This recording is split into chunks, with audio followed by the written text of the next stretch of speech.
العلم النور العلم النور العلم النور الرحیم فصل اعلم ان الاسم علی قسمین معرفۃ و نکرۃ، تم جان لو کہ اسم دو قسموں پر ہے، معرفہ اور نکرہ۔ یعنی اب تو یہ گزر گیا کہ مبنی ہے، یہ معرب ہے، یہ تمام چیزیں گزر گئیں۔ اب جو بیان ہے اسم کی تعریف و تنکیر کے اعتبار سے کتنی قسمیں ہیں اس کا بیان ہے، بیان کر رہے ہیں۔ اعلم ان الاسم علی قسمین، تم جان لو کہ اسم دو قسموں پر ہے، معرفۃ و نکرۃ، معرفہ اور نکرہ۔ علم کے بعد تم نے پڑھائی ہے کہ انا پڑھا جاتا ہے، صحیح ہے، کیونکہ اس صورت میں ابتدائی کلام نہیں ہے، درمیان کلام ہے، اور درمیان کلام میں کیا پڑھا جاتا ہے؟ انا پڑھا جاتا ہے۔ اور علم یہاں پر فصل کے بعد علم کہا، کسی چیز کو بیان نہیں کیا، فصل کے بعد فوراً علم کہا، تو یہ بتانے کے لیے کہ اب جو بات آ رہی ہے ایک اہم بات آ رہی ہے، اور یہ معرفہ نکرہ ہونا یہ کثیر الاستعمال ہے۔ معرفہ ہونا یہ یعنی الف لام کا داخل ہونا یا کوئی بھی معرفہ کا ہونا یہ اسم کی علامتوں میں سے ایک علامت بھی ہے۔ بیان کر رہے ہیں اعلم ان الاسم، تم جان لو کہ اسم دو قسموں پر ہے، معرفہ اور نکرہ۔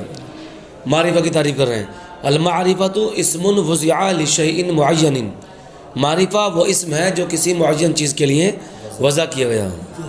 وہی ستۃ اقسام، اور وہ 6 قسموں پر ہے۔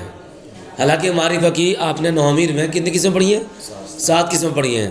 یہاں پر کتنی قسمیں بیان کی ہیں؟ ہاں 6، کیونکہ مبہمات میں 2 چیزیں آتی ہیں، اسماء اشارہ، اسماء موصولہ، لیکن مبہمات کا عنوان لیں، مبہمات لیں تو وہ دونوں قسمیں ایک میں شامل ہو جائیں گی، تو اس معنی کر 6، اور مبہمات میں سے دونوں قسموں کو الگ الگ کر کے بیان کریں تو 7 قسمیں ہو جائیں گی، صحیح ہے۔ بیان کر رہے ہیں المضمرات، پہلے قسم کیا ہے؟ مضمرات، والاعلام یعنی علم، والمبہمات یہاں خود بیان کر رہے ہیں، تفسیر کر رہے ہیں، اعنی اسماء الاشاراتی والموصولاتی، میری مراد کیا ہے؟ اسماء اشارات ہے اور اسماء موصولات، یعنی اسماء اشارہ، اسماء موصولات، مبہمات کہتے ہیں۔ تو ویسے تو قسمیں کتنی ہو گئی؟ 3، اور مبہمات میں سے دونوں قسمیں لیں تو 4۔ والمعرف باللام، اور وہ جو لام کے ذریعے معرفہ کر دیا گیا ہو، صحیح ہے۔ والمضاف الی احدھا، اور مضاف جو ان میں سے کسی ایک کی طرف ہو، تو کتنی قسم ہو گئی؟ معرف باللام ہو گیا، مضاف یعنی مضاف ہونا کسی ان میں سے کسی ایک کی طرف، جو اوپر بیان ہوا۔ اب مضاف کون سا؟ اضافتاً معنویتاً، یعنی اضافت جو ہو وہ اضافت معنوی ہو۔ اضافت معنوی کتنی قسم ہوتی ہے؟ اضافت کی مطلقاً 2 قسمیں ہوتی ہیں، اضافت لفظی، اضافت معنوی۔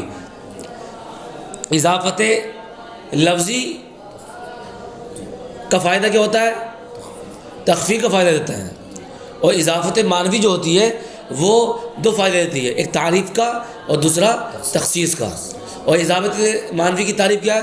کہ مضاف ایسا صیغہ صفت نہ ہو جو اپنے معمول کی طرف مضاف ہو، مضاف ایسا صیغہ صفت نہ ہو جو اپنے معمول کی طرف مضاف ہو، یعنی مضاف ایسا صیغہ صفت نہ ہو جو اپنے معمول کی طرف مضاف ہو۔ کیا مطلب ہے؟ آسان لفظوں میں یہ سمجھو کہ مضاف جامد ہو، مشتق نہ ہو، مضاف جامد ہو، مشتق نہ ہو، تو اسے اضافت معنوی بولتے ہیں۔ اضافت معنوی کتنی قسمیں ہوتی ہیں؟ 3 قسمیں ہوتی ہیں اضافت معنوی کی، 3 قسمیں ہوتی ہیں نا۔ اضافت کیا ہے؟ اضافت وہ جو من کے ساتھ ہو، ایک وہ اضافت جو لام کے ساتھ ہو، ایک اضافت وہ جو فی کے ساتھ ہو۔ یعنی اضافت معنویہ میں جو تقدیر نکلے گی یا تو من کے ساتھ نکلے گی یا فی کے ساتھ یا لام کے ساتھ۔ جب اضافت اس میں تقدیر نکلے من کے ساتھ تو اس کا نام رکھتے ہیں اضافت منیہ، جب تقدیر نکلے لام تو اس اضافت کا نام ہوتا ہے اضافت لامیہ، اور جب تقدیر نکلتی ہے فی کے ساتھ تو اس اضافت کا نام بولتے ہیں کیا ہے؟ اضافت فیہ، سنا یا اضافت ظرفیہ۔ جب مضاف مضاف الیہ کے لیے جز واقع ہو تو اضافت منیہ، جب مضاف مضاف الیہ کے لیے ضرب واقع ہو تو اضافت کیا ہے؟ ظرفیہ. اور جب مضاف مضاف الیہ کے لیے نہ ظرف واقع ہو نہ جز واقع ہو تو اضافت لامیہ. یہ تعریف بھی ہوگی ان تینوں کی، اسی کو بیان کر رہے ہیں.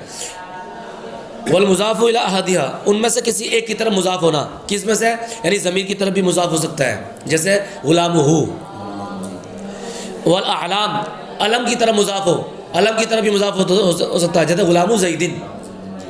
اور مبہمات تو اسماء اشارہ، اسماء موصولہ کی طرف بھی مضاف ہو سکتا ہے، صحیح نا. جیسے غلام الذی، غلام الذی عندی، اس کا غلام جو میرے پاس ہے، صحیح ہے، غلام الذی عندی. اور غلام ھذا، یہ غلام مضاف ہو کدھر؟ اس میں اشارہ کی طرف، صحیح ہے. معرب باللام کی طرف مضاف ہو، جیسے غلام الرجلی، غلام الرجلی. تو یہ انہوں نے کہا والمضاف الی احدہا، ان میں سے کسی ایک کی طرف مضاف ہو، یعنی جو مذکور ہوئے ضمیر کی طرف مضاف ہو، علم کی طرف مضاف ہو، مبہمات کی طرف مضاف یعنی اسماء اشارہ اسماء موصولہ کی طرف مضاف ہو، یا معرب باللام کی طرف مضاف ہو، صحیح ہے. والمضاف الی احدہا مجھے اضافتاً معنویتاً، اور مضاف ان میں سے کسی ایک کی طرف ہونا اضافتاً معنویتاً. اور یہ مضاف تو ہوگا، یعنی اضافت جو ہوگی اضافت معنوی کے طور پر ہوگی. اضافت معنوی کا طریقہ میں نے بتا دیا، اضافت لفظی، اضافت معنوی، اس کا فائدہ بھی بتا دیا. اضافت لفظی کی تعریف کیا ہے؟ جس میں مضاف صیغہ صفت ہو اور اپنے معمول کی طرف مضاف ہو، جیسے ضارب زیدن، ضارب زیدن. یہ ضارب زیدن ہے، یہ اضافت لفظی ہے، اضافت معنوی نہیں ہے. اس میں تقدیر من، فی اور یا لام کی نہیں نکالو گے آپ.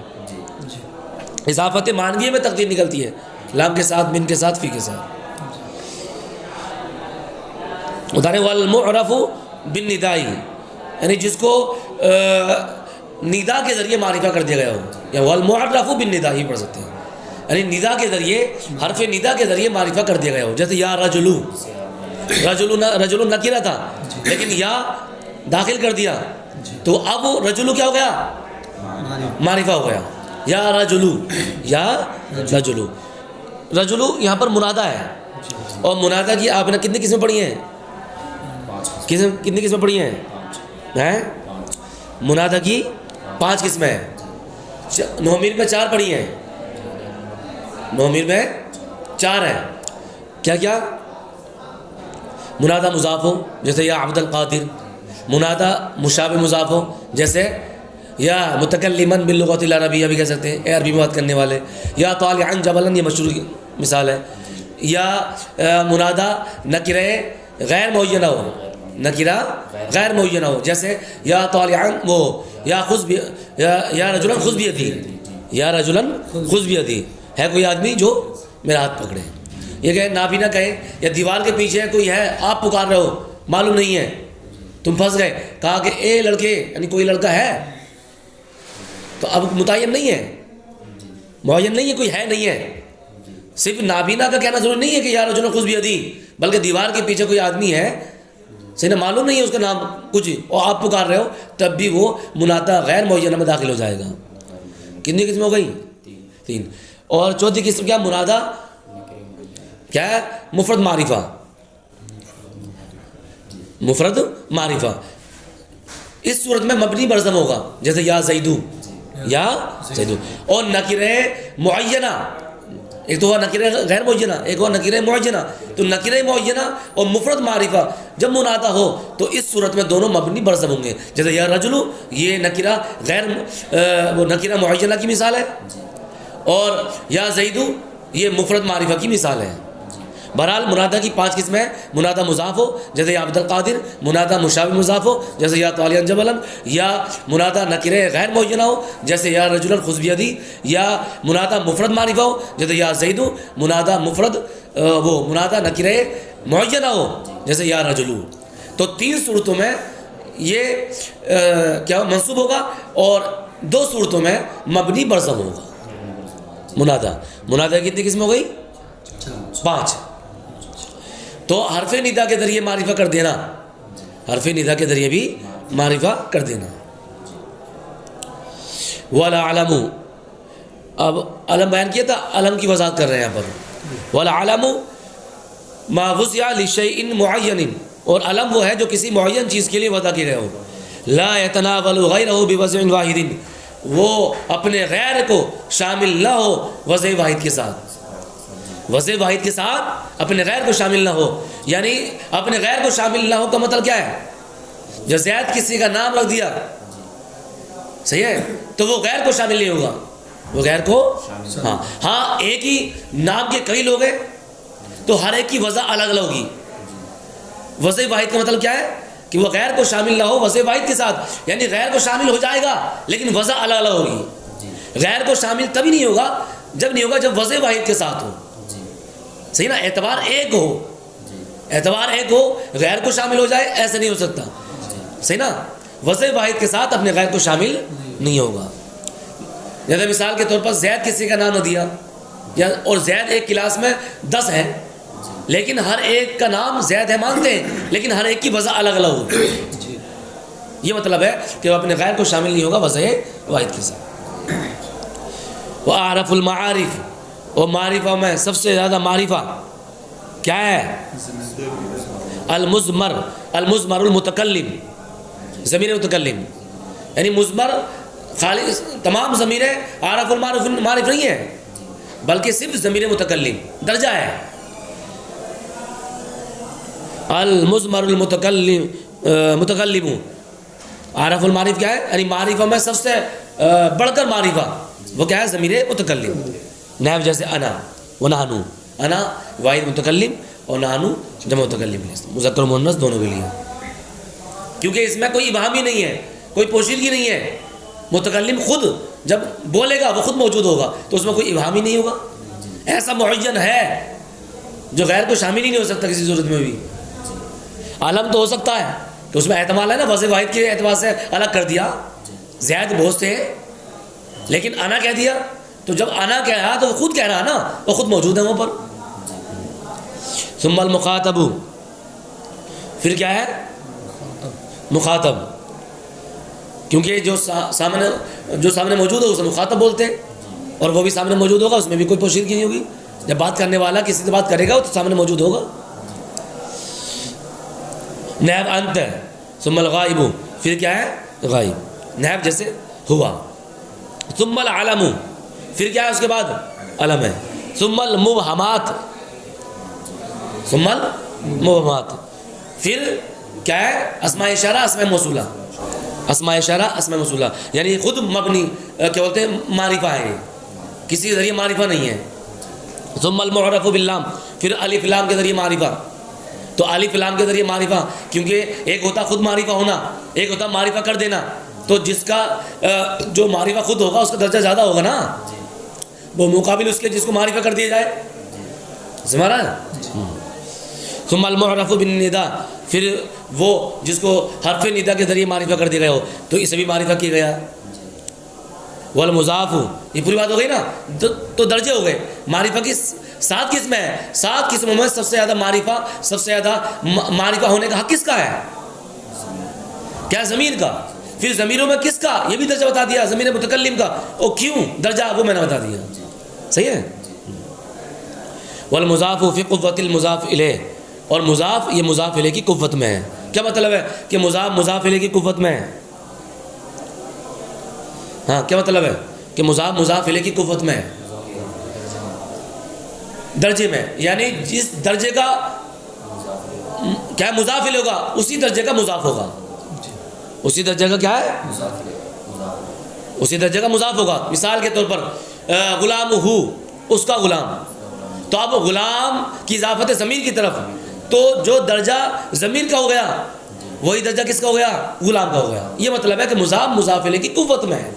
غلام زیدن، جو زید کا درجہ ہے وہی غلام کا ہوگا. صحیح ہے. غلام الذی، جو درجہ کس کا ہے؟ الذی کا، وہی غلام کا ہو جائے گا. یہ مطلب ہے کہ مضاف مضاف الیہ کی قوت میں ہے، یعنی برابر ہو جاتا. لیکن علامہ مورد یہ کہتے ہیں کہ صاحب مضاف انقاصی رہے گا، مضاف الیہ کی قوت میں نہیں ہوگا. آپ یہ کہہ رہے ہو مضاف مضاف الیہ کی قوت میں ہے، نہیں، مضاف وہ انقاصی رہے گا، انقص یعنی ناقص ہی رہے گا. صحیح ہے. والنکرۃ ما وضع لشیء غیر معین، اور نکرہ وہ ہے جو کسی غیر معین چیز کے لیے وضع کی گئے ہو، کرجل جیسے کہ رجل آدمی، یعنی کوئی بھی آدمی ہو سکتا ہے، تو رجل کا اطلاق ہر کسی پر ہو جائے گا، کوئی معین شے معین چیز نہیں ہے۔ واللہ اعلم بالصواب۔